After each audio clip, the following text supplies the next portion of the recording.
नमस्कार, मी अंकिता. स्वागत आहे तुमचं एक विचारच्या एका नवीन एपिसोड मध्ये आणि सोबतच बाप्पा स्पेशलच्या एका नवीन सिरीजच्या तिसऱ्या एपिसोड मध्ये. तर आपण आलेलो आहोत आज बाप्पा जिथे साकारतो, जिथे तो घडतो त्या जागी आपण आलेलो आहोत. आणि हा एक युनिक कारखाना आहे जिथे मी म्हणू शकते बाप्पा फुलांपासून बाप्पा साकारला जातो, टिश्यूज पासून बाप्पा साकारला जातो. असे खूप वेगवेगळे इको फ्रेंडली मुद्दे हे उचलतात आणि त्यापासून बाप्पाला साकारतात. तर आपल्यासोबत आहेत विदेश झाड, जे की खूप सारे त्यांनी इको फ्रेंडली गणपती मूर्त्या त्यांनी बनवलेल्या आहेत. नमस्कार दादा, स्वागत आहे आपल्या एपिसोड मध्ये तुझं. काय म्हणशील, कारखान्याची सुरुवात कशी झाली? आता बघायला गेलं तर आपला वडिलोपार्जित कारखाना आहे. म्हणजे माझ्या आजोबांच्या पासून कारखाना चालू आहे. तो आता माझे वडील आणि आता मी थोडासा हँडल करायला चालू केलंय. म्हणजे किती वर्षापासून आधीचा? आता समजा 30 वर्षापासून 30 वर्षापासून. वाव. आणि म्हणजे तुला कशी कल्पना आली की आपण पण म्हणजे तुला केव्हा ते हे असतं ना, म्हणजे चूल मसली की आपण पण इथे जावं? 10वी पर्यंत जरी असं होतं की नाही आपण स्पोर्ट्स लाईन मध्ये पुढे जायचं. ओके. किंवा सगळे मला असं बोलत होते की हाईट चांगली आहे, हे चांगले ते चांगले. बरोबर. तर मी विचार केला की नाही, आपण स्पोर्ट्स मधून जाऊ. नंतर मग इंटरेस्ट हळूहळू तिकडून निघायला लागला. अच्छा. हा. कारखान्यात चालू व्हायला लागला, यायला लागलो. तेव्हा मला कळलं की आपलं सगळं मन आहे जिकडे हलतंय ते सगळं इथे येऊन आपलं स्टेबल राहतंय. विचार केला की आपण हेच पुढे घेऊन हेच विचार पुढे करून जायचं. घेऊन पुढे जाऊया. ओके. मग तेव्हा तू स्पोर्ट्स मध्ये आधी कुठल्या होतास का? मी क्रिकेट खेळायचो आधी. वाव. क्रिकेट म्हणजे लेवल्स कुठले? नाही नाही नाही, नॉर्मल. नॉर्मल म्हणजे स्कूल टाइम मध्ये? स्कूल टाइम्स मध्ये. हा, 10th पर्यंत. पहिली मूर्ती, छोटी मूर्ती असो मोठी, तेव्हा पहिली कशी घडवलीस तू? कुठल्या काल्पनिक? पहिली मूर्ती एकदम मी लहान असताना, म्हणजे समजा 6वी मध्ये 7वी मध्ये असताना मातीची मूर्ती केलेली. हो.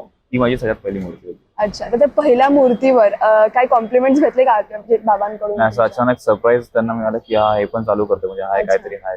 ओके. म्हणजे पिढ्यानपिढ्याचा कला ती हे आली. ओके. आणि बाप्पाची जी टिश्यू पेपर पासून किंवा बाप्पाच्या म्हणजे फुलांपासून बनवण्याची आयडिया कशी आली डोक्यात? बाप्पांची फुलांना आपण पहिला विचार केलेला फुलांचं. तेजुकाय मंडळ आपलं एक. हा. तर त्यांना आपण ही पहिली आयडिया सुचवली होती की आपण ह्यांना देऊया. त्याच्यानंतर विलेपार्ले सम्राट नौजवान करून आहेत, त्यांना दिली. पण त्यांनी एवढं नाही त्याच्यावर काय केलं की आपण नको करूया तशी. बरोबर. नंतर बाप्पा फुलांचा करून आपलं कोपर करण्याची इच्छा करू. त्यांनी त्याच्या मागे खूप मेहनत घेतली आणि आता जाऊन त्यांचं त्याच्यामध्ये नाव होतं. कसं म्हणजे बाप्पा म्हणजे फुलांचा बाप्पा, ते सगळं मटेरियल कसं बनतं? म्हणजे मटेरियल बनवलं मंडळ, पूर्ण सगळ्या मंडळाकडून फुलं म्हणजे निर्माल्यापासून त्याच्या ते पोटात हीट करतो, त्याला पूर्ण त्याची पूर्ण पावडर करतो. ओके. आपल्याकडे गम असतो, आपण त्याला मिक्सर करून बाप्पाची मूर्ती साकारतो. तर हे जे आता पीओपीची मूर्ती करणं ते वेगळं आहे, म्हणजे त्याला काही 3-4 महिने आधीपासून त्याची तयारी लागते. पण हे जे नवीन आता जे इको फ्रेंडली मूर्ती आहे त्याला किती महिने लागतात?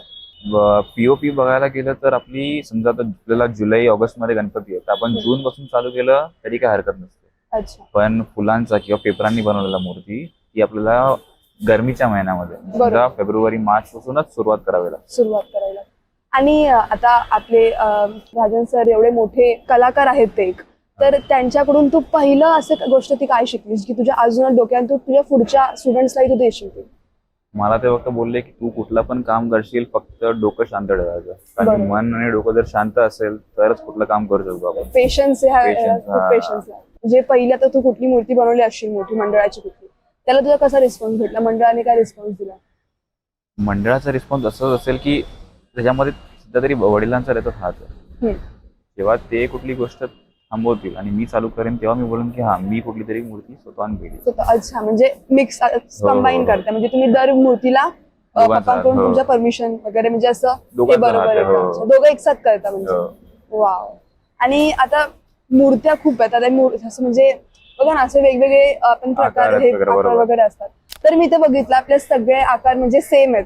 तर ह्याबद्दल काय, म्हणजे मला काय पूर्ण आपले फक्त चेहऱ्याचे थोडेसे रचना सेम आहे सगळ्यांची. बाकी आपण पोज वगैरे बघायला गेलं तर काही मूर्तींना वेगवेगळा आकार आहे, वेगळे अवतार आहे. असे वेगळे अवतार आपल्याला बघायला मिळते आपल्या कारखान्यात. ओके. आणि तो 36 फुटांचा तो बाप्पा होता, राजन सरांनी तो बनवलेला, तो वर्ल्ड रेकॉर्ड होता तेजुकायचा. बरोबर.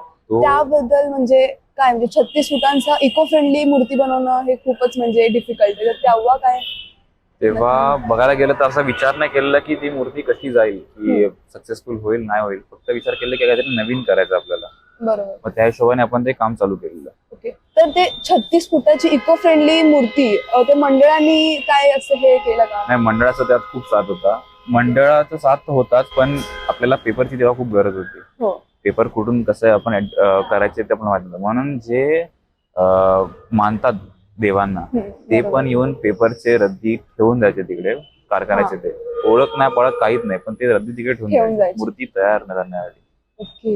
आता इको फ्रेंडली मूर्ती म्हणल्यावर कारखान्यामध्ये मूर्ती बनल्यापासून ते विसर्जित होईपर्यंत त्या मूर्तीला काही झालं नाही पाहिजे म्हणजे, तर तेव्हा काय भीती असते मला जेव्हा कारखान्यातून बाप्पा निघतो आणि आगमनाच्या वेळी पाऊस पडतो तेव्हा काय मनात भीती असते आपल्या? म्हणजे मनात भीती तर नसते, फक्त की आपण जेव्हा कुठलं आपलं काही गोष्ट दुसऱ्याला सांभाळायला देतो हो तर तेव्हा असं की यार ते नीट सांभाळतील की नाही, तर तो विचार आपण ठेवतो की हा नीट सांभाळतील तर आपण विचार करू शकतो असं. हो. आणि म्हणजे आता बाप्पाचे ते खूप सारे असे म्हणजे बॉडी पार्ट्स मधले असं नाजूक हे असतील, सगळ्यात नाजूक भाग कुठला म्हणजे तो बनवायला खूप म्हणजे एकदम पेशन्स लागतो? आता बघायला गेलं तर सगळ्यात नाजूक भाग गणपती बनवताना तर आपला चेहरा असतो.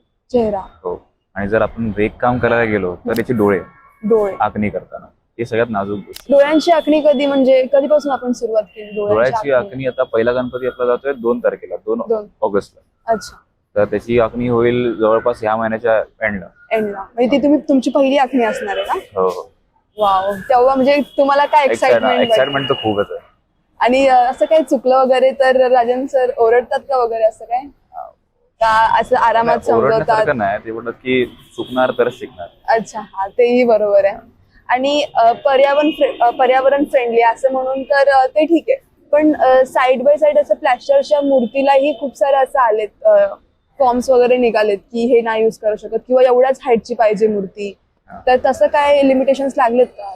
नाही, सध्या तरी असं काही लिमिटेशन नाही की तुम्ही एवढ्या हाईट मध्ये मूर्ती करा किंवा पीओपीची मूर्ती करा, असं काही प्रॉब्लेम नाही. असं मंडळाचे कधी असे ऐन टायमाला चेंजेस असतात आणि म्हणजे तुम्ही खूप फोकस तिथे काम केलेलं असेल आणि ऐन टायमाला मंडळ बोलतो नाही आम्हाला असं नको असं पाहिजे, तेव्हा मनात काय असं भावना किंवा असं कधी काय झालंय? जर आपल्याला समजा 1-2 मूर्ती करायची असेल तर ते आपण ऍडजस्ट करू शकतो, कारण की टाइम पिरियड तेवढा असतो. पण आता जवळपास आपल्याला 60 मूर्ती आपल्याकडे आणि एंडला 2 दिवसाआधी सांगणार की आम्हाला थोडंसं चेंजेस पाहिजे, ते नाही करता येत. अच्छा. आणि 2019 मध्ये राजन सरांनी जी मूर्ती बनवलेली त्या मूर्तीवर आहे ना पोटावर नाग होता, तर ती बनायची आयडिया कशी आली त्यांच्याकडून? त्यांनी तुम्हाला काय शेअर केलं? पोटावर नाग असतो? हा, म्हणजे पोटावर असा नाग होता ना. 2019 मध्ये त्यांनी एक मूर्ती बनवलेली बघा, मोठी मूर्ती कागदाची. हा. नाही, पण आपण गणपतीच्या पोटावर आपण नाग बनवतो. अच्छा. म्हणजे हो, प्रत्येक मूर्तीवरती तुम्ही बघाल तर आपल्या गणपतीच्या मूर्तीवर पोटावर नाग आहे. ह्या मागची काय स्टोरी आहे म्हणजे प्रत्येक मूर्तीवर?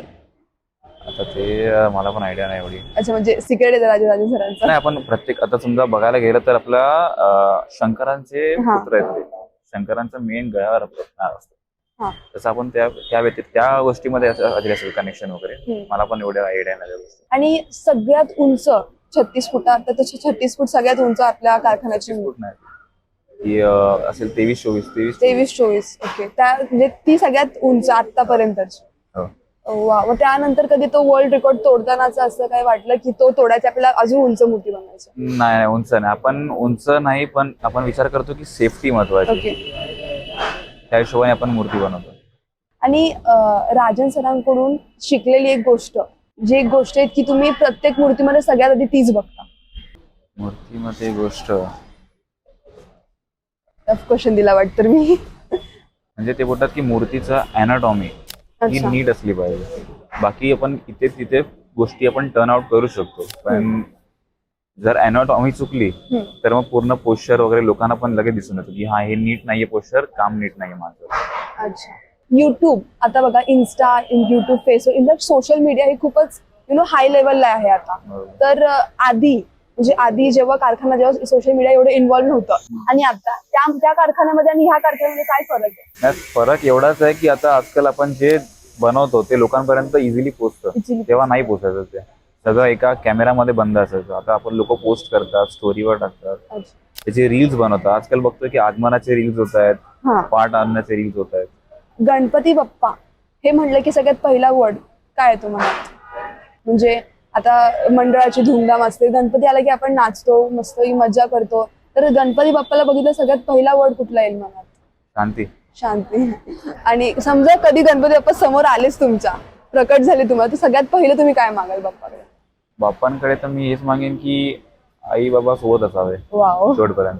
आता असं कधी होतं ना, कधी कधी राजन सरांची तुम्हाला मतं पटत नसतील, काही त्यांचे तुम्हाला मतं पटत नसतील बाप्पाच्या मूर्तीमध्ये, तर तेव्हा तुम्ही कसं डील करता?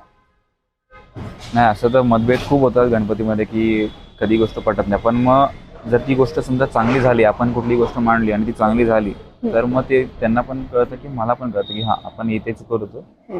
ते पण ते उलट आता पण कधी कधी मला विचारतात की बरोबर वाटतंय मी हे केलंय ते बरोबर वाटतंय का.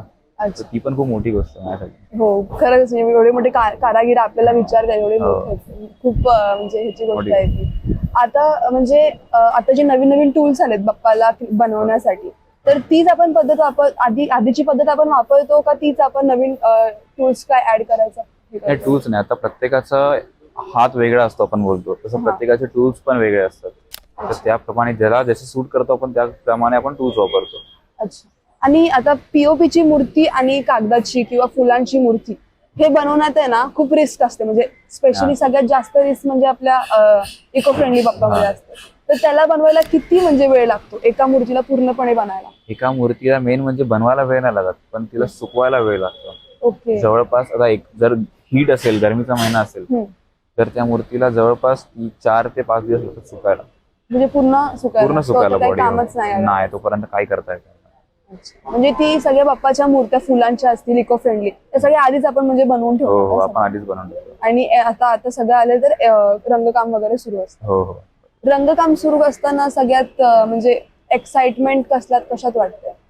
की आपला गणपती एकदम सुंदर आणि पूर्ण दिसावा. आणि मुंबईचं सगळ्यात गणेश उत्सव आहे, जे मुंबईचा गणेश उत्सव आहे, त्याला एका वाक्यात काय बोलाल? एका वर्ड मध्ये किंवा एका वाक्यात? मुंबईचा गणेश उत्सव खूप टफ प्रश्न झाला. उत्सवच बोलता येईल त्याला, अजून काय बोलता नाही येणार. हो, म्हणजे मज्जा. सगळे कुटुंब एकत्र येऊन साजरा करतात. सगळ्यात मोठा म्हणजे भारतात वगैरे सगळ्यात मोठा उत्सव असं पण बोलतो.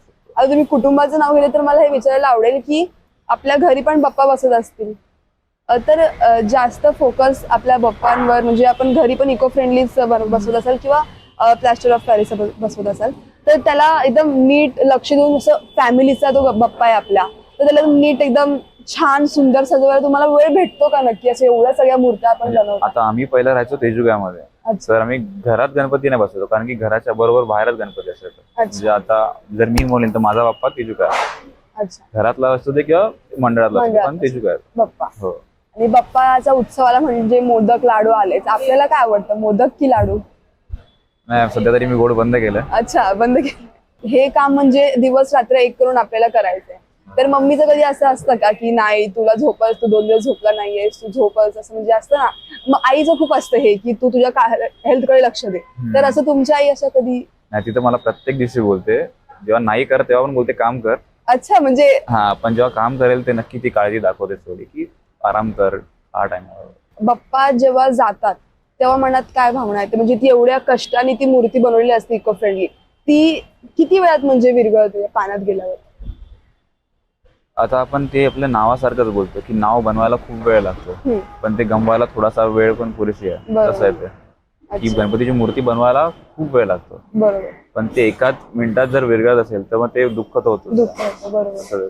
जेव्हा तुम्ही पहिल्यांदा बघितलेलं की आपण मूर्ती बनवलेली ती विरघळली, तेव्हा मनात काय भावना आलेली? अरे आपण एवढं हे केलं आणि ते कसं म्हणजे मी ते दुःख मला नको व्हायला म्हणून मी कधी विसर्जनला गेलोच नाही. मी 2 वर्ष आधीपासून जायला लागलो, कारण की मला ते विसर्जन एकदा तरी बघायचं होतं. बरोबर, म्हणून. बाकी नाही, विसर्जन मला बिलकुल बघायला आवडत नाही. अच्छा, हा, ते बरोबर, हार्ट टचिंग असतं. एवढ्या मूर्त्या आपण साकारतो आणि त्यातून. बरोबर. आणि कामगारांबद्दल काय बोलाल? कामगार असे चिडचिड असतात काय काय, म्हणजे तुम्ही सारखं बोलतात नाही हे नीट कर, हे नीट कर, तरी ते करतात नीट, पण तुम्हाला अजून काय ते त्यात चुका म्हणजे असतात चुका काय काय नॉर्मल, तर कामगार कधी कधी चिडतात की पेशंटली हँडल करतात? नाही, आता जर कुठला समजूतदार व्यक्ती तरी असेल, त्याला सारखं चेंजेस वगैरे सांगितले तर त्याचं पण असेल की यार किती चेंजेस सांगितले, किती सारखं करायचं, पण नाही, इकडचे करतात काम, जोपर्यंत असेल काम तोपर्यंत करतात, कारण की त्यांच्यामध्ये पण एक भक्तिभावना आहे की नाही आपल्याला आपलं काहीतरी चांगलं दाखवून द्यायचं दुनियाला, तर त्याप्रमाणे ते लोक पण काम करतात. अच्छा.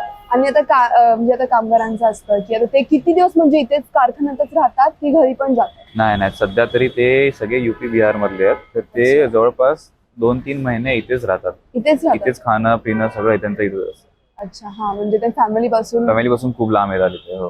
म्हणजे ते बिहारचे आहेत आणि आपले महाराष्ट्रीयांचा तो उत्सव आहे असं मला बोलायला नाही पाहिजे, पण खरं तर त्यांना असं कधी त्यांना बघून कधी त्यांना त्यांच्या डोळ्यात तुम्ही कधी पाणी बघितलंय का बाप्पाचं विसर्जनाच्या वेळी? नाही नाही, नक्कीच बघतो, कारण की जर बाप्पाप्रती प्रेम नसेल तर ते लोक इथे येणारही नाही. अच्छा. जर प्रेम असेल तर ते असं बोलणार की कामासाठी काम आहे, आपण काम करून निघून जाऊ. पण नाही, ते शेवटपर्यंत थांबतात. जोपर्यंत विसर्जन होतं तोपर्यंत ते थांबून राहतात.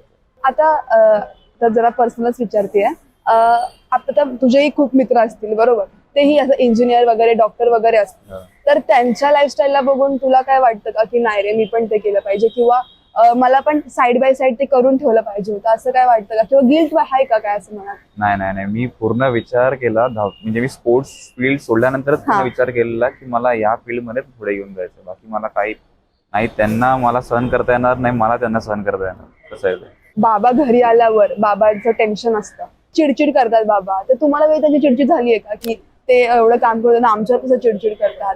आणि जेव्हा तुम्ही या फील्डमध्ये आलात तेव्हा तुम्हाला समजलं की मेन काम काय आहे, त्याच्यामुळे काय चिडचिड होती, तेव्हा तुमची काय भावना होती त्यांच्याबद्दल? म्हणजे आम्हाला सुरुवातीला असं वाटायचं नाही की काम काय आहे, एवढंच काम आहे, त्याने काय होतं, म्हणजे 50 गणपती आहेत, ठीक आहे, होऊन जातील. पण आता प्रत्यक्ष लॉकडाऊन पासून मी चालू केल्यानंतर मला कळलं की नाही, 50 गणपती पण खूप जास्त खूप होतात, जास्त प्रेशर होतं. खूप जास्त असतं. म्हणून चिडचिड समजता येते, समजू शकतो. येस.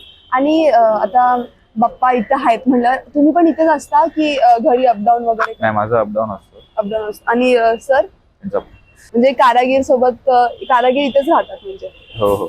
आणि बाप्पाचे जे म्हणजे ते युनिक फेस आहे, त्याचं म्हणजे कसं तुम्हाला डोक्यात आलं की आपल्याला हाच फेस ठेवायचा? त्यांनी एका रेफरन्स घेतलेला आफ्रिकन हत्तीचा. आफ्रिकन त्याप्रमाणे हत्तीचा. त्यांनी विचार केला की आपण जगाला दुनियाला काय वेगळे पण देऊ शकतो. मग हा. त्या हिशोबाने त्यांनी तो शोध केला. आणि आता हे जे मूर्तिकार वगैरे असतात, म्हणजे जे नॉर्मल छोटे छोटे जे मूर्तिकार छोटे त्यांना तुम्ही काय संदेश द्याल की त्यांनी इको फ्रेंडली मूर्ती बनवावी? नाही, पण आता बघायला गेलं तर खूप साऱ्या ठिकाणी इको फ्रेंडली मूर्ती घडवतात ते. हम्म. पेपरमध्ये करतात. असं आपण फुलांमध्ये चालू केली आहे, तर शक्यतो आहे की लोक पण फुलांमध्ये चालू करतीलच गणपती. तुमचं एक इंस्टाग्रामवर पेज बघितलं, स्टुडिओ शिल्पाया. शिल्पाला. हो. तर ते कधी इन्व्हेंट केला, म्हणजे ते कधी आपण सुरू केलं? ते माझा असा विचार होता की वडील आहेत माझे, बाबा, ते मानत नाही की आपलं काम आपल्याला आपल्यापुरतंच करायचं, चांगलं जे बेस्ट करायचं आपल्यापुरतं. तर माझा असा मार्केटमध्ये आणि जनरेशन मध्ये हा विचार आहे की जितना आप दिखोगे उतना आप बिकोगे. बरोबर. असं आहे. तर विचार केला की आपण एक पेज उघडूया. आपलं माझं वर्क आहे, मी मूर्ती बनवतो, म्हणजे माणसांची पण. हा. अच्छा, माणसांची पण ह्युमन स्ट्रक्चर बनवतो मी. तर विचार केला की त्याच्या ह्याच्याने मी हे पण पुढे पेज घेऊन जातो. ओके. मग त्या हिशोबाने चालू केलं. तुमचे बाबा कसे एकदम म्हणजे विदाउट त्यांना लाईट्स वगैरे कॅमेराज वगैरे अजिबात आवडत नाहीत. बरोबर. तर आणि तुमचं पूर्ण अपोजिट आहे ह्याचं, आता मी ऐकलं. तर कधी तुमचं असं मतभेद होतात का? नाही, कधी जर मला कुठल्या गोष्टीमध्ये असं वाटतं की नाही, इथे मला काय जास्त इन्फॉर्मेशन तुम्हाला देता येणार नाही किंवा बोलता येणार, तिकडे त्यांचा अनुभव काम येतो. पण जिकडे ते काय बोलू नाही शकणार तिकडे ते मला पाठवतात. आता करिअरवर येऊयात. आता तुमचं क्रिकेटर बनायचं स्वप्न होतं, पण जर क्रिकेटर व्यतिरिक्त जर तुम्हाला काय बनायचं असेल हे सोडून, तर तुम्ही काय बनू शकता? तर तुम्हाला काय म्हणजे आता वाटतं? शिल्पकार मूर्तिकार सोडून हा. नाही, बाकी काय नाही करू शकणार सध्या. काय नाही नाही, करू शकतो, म्हणजे असं बोललं जातं की आर्टिस्ट काही करू शकतो, हा. पण म्हणजे असं मन नाही ती मला. फील्ड म्हणजे जर हे वारसा नसता, आपल्या कुटुंबाचा वारसा नसता हा, तर तुम्ही काय त्याच्या व्यतिरिक्त काय केलं असतं? नाही, तरी मी जर मी इथे नसतो तर बाहेर शिकायला जावं लागतं मला, एवढंच आहे. अच्छा. आणि क्रिकेटचं म्हणजे मराठी स्पेशली महाराष्ट्रीयन पॅरेंट्स असतं, क्रिकेटचं खूप, क्रिकेटमध्ये कोण पुढे जाणार नाही असं नाही, तर लहानपणी तुम्हाला असं काय कधी तुम्ही? नाही, मला कधीच असं नव्हतं. त्यांचं म्हणणं असं होतं की तुला जे हवं त्या तू चांगलं कर. बाबांच्या जेव्हा एवढ्या मोठ्या मोठ्या मूर्ती तुम्ही बघायचा, तेव्हा एवढ्या मोठ्या मूर्ती म्हणजे आपण एवढे मूर्ती एवढी बघून काय मनात भावना यायची? मी सध्या तरी असं होतं की मी जी पहिल्या सगळ्यात मूर्ती बघितली ती तेजुकाची, आणि जी बघितली ती उभी मूर्ती. तर तीच बघताना मी विचार केला की असं किती लिमिट पर्यंत मला थांबायचं. बरोबर. तर मग ते खूप वेगळा अनुभव होता की एवढी मोठी मूर्ती ती पण उभी मला बघायला मिळते. हा, म्हणजे सगळ्यात पहिली मूर्ती ती भेट. हो. तर एक लास्ट प्रश्न मला जातो की एकूण आपण वर्षाला किती मूर्त्या बनवतो? आता या वर्षी आपण जवळपास 60 मूर्त्या घेतल्या. 60 मूर्त्या. हो. म्हणजे असं असतं ना की पब्लिकला 60 मूर्त्या आहेत म्हणून असं खूप छोटं हे वाटतं की 60 मूर्त्या आहेत, पण तुम्हाला ते 60 मूर्त्या बनवायला किती वेळ लागतो, म्हणजे किती महिने लागतात? सगळं बघायला गेलं तर आपल्या कामगारांवरती आहे की त्यांचं किती लोक ते लोक येतात. मॅनेजमेंट जर आपण नीट केलं तर मग मूर्ती आपण घेऊ शकतो, पण तसं नाहीये. व ते एंडला प्रेशर येण्यापेक्षा आपण थोडं लिमिटेड मूर्त्या घेतो. अच्छा, खूप खूप थँक्यू, तुम्ही आमच्या पॉडकास्टला वेळ दिलात. तुमचं एवढं काम सोडून तुम्ही थोडा वेळ आमच्यासाठी दिलात. खूप खूप मनपूर्वक आभार तुमचे. आणि मित्रांनो, तुम्हाला हा पॉडकास्ट कसा वाटला आम्हाला कमेंट्स मध्ये नक्की सांगा. गणपती बाप्पा हो. मोरया.